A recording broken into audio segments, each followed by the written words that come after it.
Welcome to the More Happiness, Less Suffering podcast. I'm Cayce Howe, Senior Meditation and Dharma Teacher for Inside LA. And I'm Dr. Monisha Vasa, psychiatrist. In our little podcasting studio in Orange County, California, we bring wisdom from the couch and the cushion to your real-life questions and struggles. So grab a cup of tea and join us. We're so glad you're here. So welcome back to the More Happiness, Less Suffering podcast. We're really glad to have you back with us today. And today we're talking a little bit about how we find guidance or wisdom when we are struggling. Yeah, this is a good one. And, we start off with a poem a lot of times, and I actually don't have this poem right in front of me, but I did write a poem that related to the idea that no book, no teacher, no teaching is ever going to teach you about you. Mm-hmm. And that's really the premise of what we want to talk about today, is that balance in between learning and digesting from teachers and these teachings that have been working maybe for thousands of years, but not losing sight that you are your own teacher. And I think when I look back upon Buddha, I think it's interesting that he always bounced off these teachings off of his own intellect and his own desire to be free. He was not trying to be a good Buddhist. Well, he wasn't Buddhist at all. He wasn't trying to be a good meditator. He wasn't trying to be good at whatever modality that he was practicing. He was trying to reach liberation, and he was very clear that he was trying to reach liberation. So if it didn't work for him, then he threw it out. And I think this is interesting, that it's not like we're trying to be, if we're a Buddhist, we're not trying to be a good Buddhist. If you're just a meditator, you're not trying to be a good meditator. If you're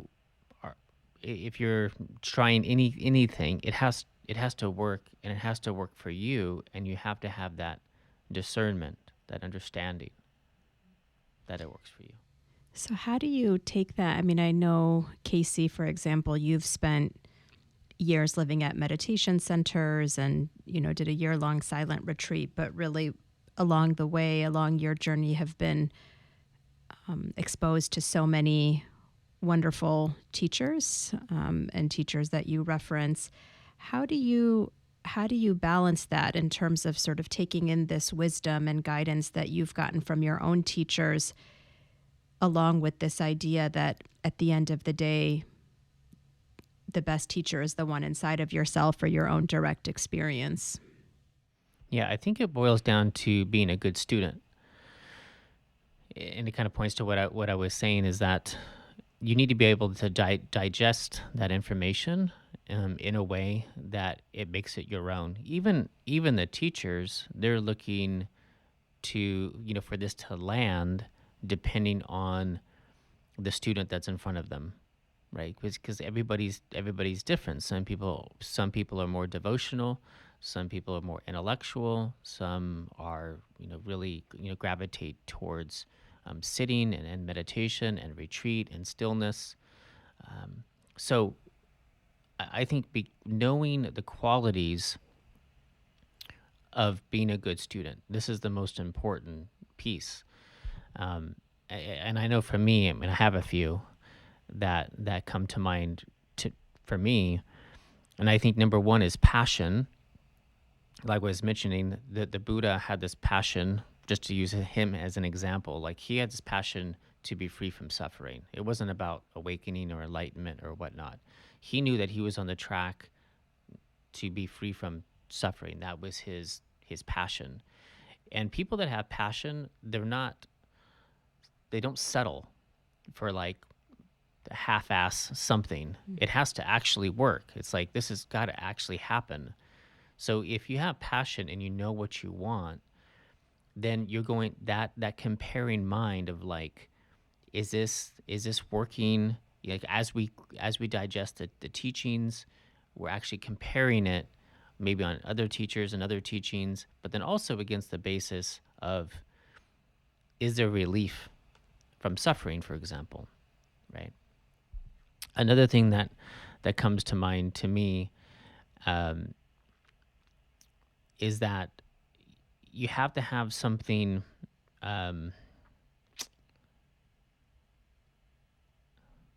just a second. You have to be able to to try it on, to give it 110%. I think this is another thing for me that we don't see enough maybe in today's culture of shiny new objects, is that a good student tries it on and gives it 110%. And if we look at the the saints and sages of the past and whatnot, they gave things 110%. And then, is it working for you or is it not? Is this something that you want to integrate into your life or not? But again, if we're just doing things halfway, we're not going to really know. We're not going Mm-hmm. to really know what sticks and what not. And then plus two, yeah, if we jump halfway, we're trying something, and then halfway down the road we're trying something else. Whereas, again, use the Buddha as an example. He tried things 100% and said, yeah, this teacher, this teaching, it's not really working. I'm going to move on. And he even looked to other um, students, and he would say to them, like, you've been doing this for a really long time. Why are you still here? It's not working. You're not Mm. liberated yet. I was interviewing a psychologist, and she was saying how, that there's these different modalities. We were talking about trauma. She's like, yeah, there's lots of different modalities. There's EMDR. There's these other, cognitive processing modalities. And I said, well, how do you find a clinician that you really trust and all this stuff? And she says, well, it's kind of simple. Like, you give them a try, you do it 100%. And then after a while, you look and say, is this working? And if it is, you stay. And if it's not, you move on. And Mm-hmm. I like that. It's like, yeah, it has to actually work. And so, and I think the third piece is what she was saying about moving on. The third piece of becoming a good student is the courage to throw things away. That, and you have to have that discernment to be able to say, this is not working for me. And you have to have, I don't know if it's part courage or part confidence, part introspection. I think that comes with the territory of really doing this for a certain purpose, that what your purpose is, and then you just know, okay, this is, not sticking for me. Mm-hmm. Or what I have found in my own practice is that it's just time to move on. And I loved all that. Like, that was perfect and amazing, and it got me to where I am today. And it's just simply time, It to, fulfilled a purpose. yeah, to move on. And I would say the fourth thing that comes to mind, and maybe the most important, and it goes along with this last statement, is, about throwing things away, is self-awareness. It's probably the most important and the hardest. And I think this is where the teacher comes in, even that might seem paradoxical, is to have having an outside person, spiritual friends, sangha, teachers, because they could see the blind spot sometimes. Sometimes that self-awareness to know what we really need at a certain time, it is helpful to incorporate that into even the practice of doing it for ourselves. Mm-hmm. To Right. listen to people along the way. If a lot of people are saying, hey, you might have this deficit somewhere. It took me a long time to figure out that I didn't have the self-discipline for my practice. I thought I did until I saw real practitioners, until I started living at the retreat centers, and these people were really dedicated. And I was like, wow, like, not only the monastics, the monks and nuns, but I met householders, I met husbands, wives, I met, mothers, fathers that had an incredibly dedicated practice. And man, I thought I was trying hard, you know. So self-discipline was a blind spot for me for a long time. I couldn't see it, you know. So yeah, I think how to be a good student. looking at those, I mentioned four things, but like anything, look within yourself and see what's it mean to be a good student. Mm-hmm. Mm-hmm.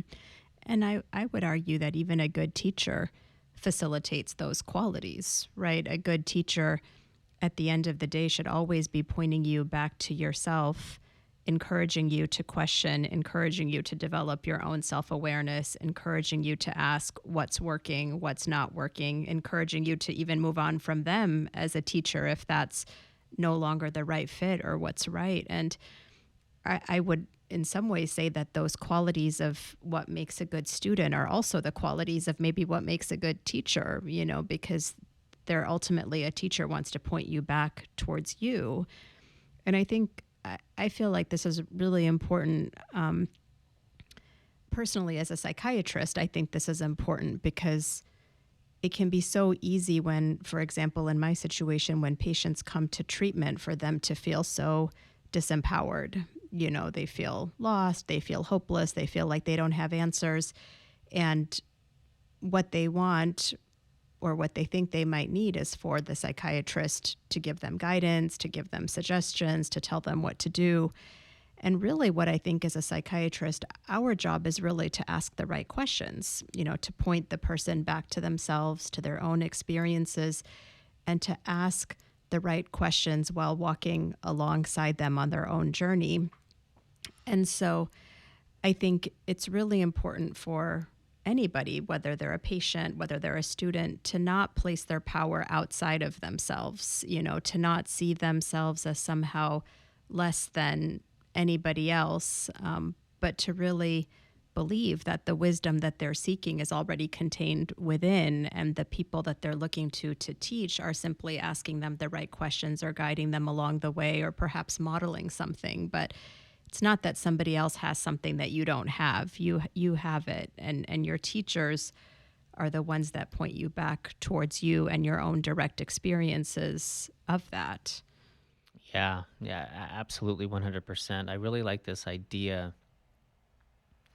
and I'm not quite sure where I heard this, but there's an idea on the spiritual path that the teacher, or it might be a guru or something, but they're holding on the vision of your Buddhahood or your enlightenment or your awake mind, that they were holding on to that until you see it again. Mm-hmm. So they're always looking at you not as a person that needs help. Actually, they're actually looking at you as a full being, Mm-hmm. awakened being, a non-suffering Right. being, Mm-hmm. and they're holding that vision. And I like to look at it more as a reminder. They're reminding you, Mm-hmm. this is who and what you are, and Mm-hmm. or pointing, like inviting you to look, Mm-hmm. inviting you to investigate. Absolutely. And Absolutely. just kind of shining the light on the path is, that term, like, shining the light on the path. You're walking it. They're just Mm-hmm. shining the light, like, hey, look over here. I like, Mm-hmm. there's kind of an analogies of awakening where we're in the room. We're always in the room, Mm-hmm. but we have a really small flashlight. Mm-hmm. And so we can't see the totality of the room that we're in. We're shining this little flashlight, and an awakened being sees the whole room. Mm-hmm. And they know that we're kind of in the dark. And so they light up the room a bit. They give you a bigger flashlight, these types of Yes. things, but you're going around and you're exploring, Mm-hmm. and you're doing this all on your own. Mm-hmm. Absolutely. And I also think this is important in this time of social media, for example, because really we have a lot of people who I think are out there in many ways promoting themselves as experts, teachers, whatever it may be, as maybe having something that if you're suffering, you might feel like you want what they're selling or what they're teaching or whatever it may be. And I think it's always important to remember, is this somebody who's, as you said, sees my own wholeness, sees me as not broken? Is this somebody who is pointing me back towards myself? And when we are looking at sort of the array of options that are out there in terms of where we're seeking our guidance, I think it's really helpful to sort of tune into those questions and to say, when I learn from this person, when I work with this person, do I leave reminded of my own wholeness and my own strength, or do I in fact leave feeling broken? Yeah. Yeah. Yeah, the Tibetans have a theory that you should sit with a teacher for 12 years before you take them on as your teacher, Wow. to just kind of take a look in 12 years and see. We don't have that kind of patience here, but I say this a lot, and I think lineage is really important. And I think that, yeah, like you mentioned, more than ever, there's a lot of information out there. And what I like about lineage is that people are vouching for one another. I mean, you have a whole community of people that are vouching for this somebody. Like, Mm. this somebody's okay. The Dalai Lama, and then 3 or 4 other lamas, rinpoches, highly, highly experienced beings in meditation and Buddhism, for example. If they say, hey, this teacher, we vouch for this teacher, really knows what he's talking about or she's talking about. There's just something to that. I think that the solo people I'm always it takes a little bit more discernment.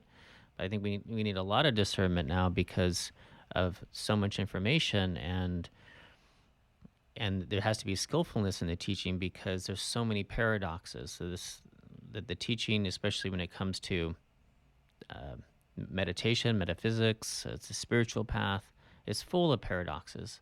And it takes a lot of skillfulness to be able to navigate that within yourself and then the teachers as well.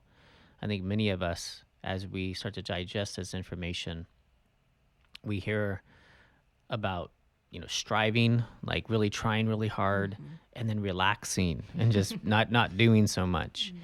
And we hear about learning, about gathering all this knowledge and reading more, listening more, podcasts more, and then we hear about just meditating, like just meditate, like it's all within you, and you don't need all of that stuff. And there's so much information on awareness practices, body, somatic practices, heart-based practices. There's all of these paradoxes, like which ones, do I do?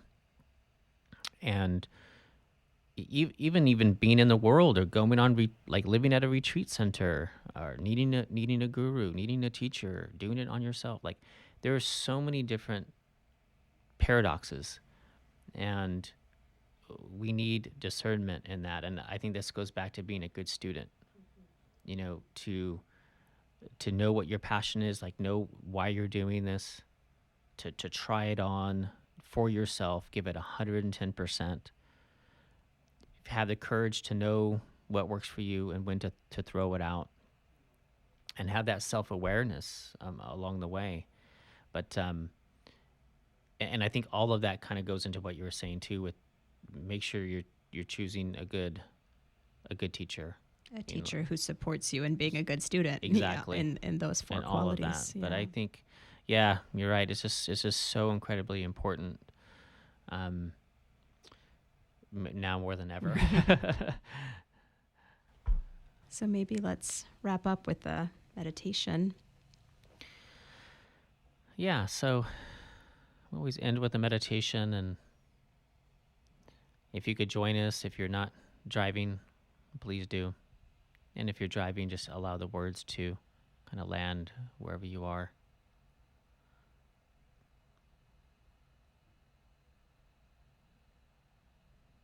And so going along with what we're talking about here today, about really being your own guide.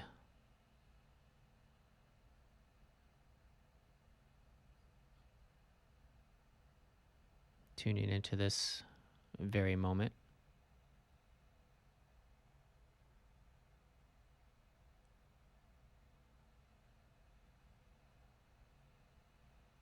And maybe seeing the clarity of this moment, how easy it is to know what's true.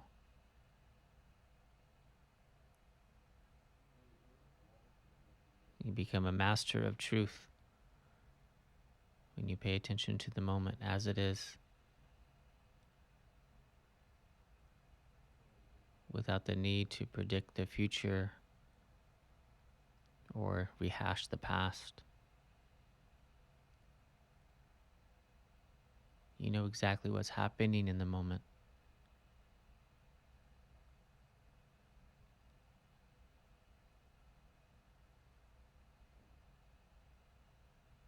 The thoughts that are here, the sounds, the sensations.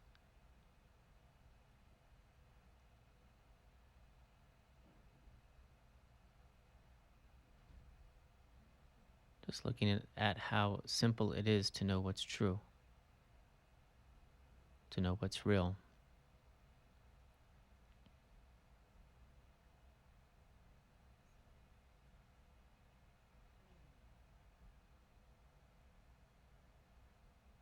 And maybe it's this simple. Maybe it's always this simple.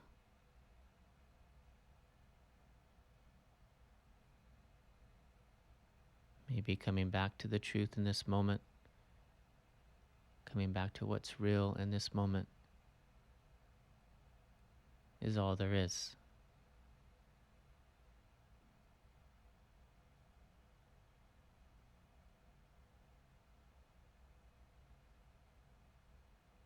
And most of all, try this on for yourself.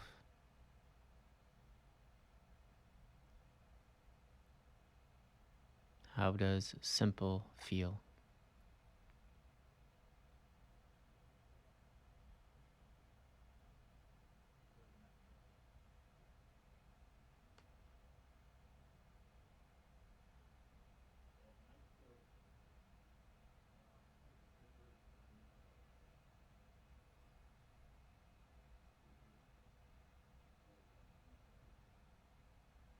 And then maybe wishing all beings to feel the simplicity of the moment just as it is.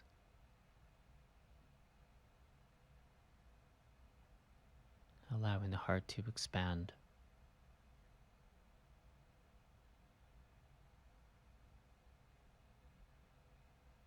May all beings everywhere without exception, may they all be happy and free from suffering.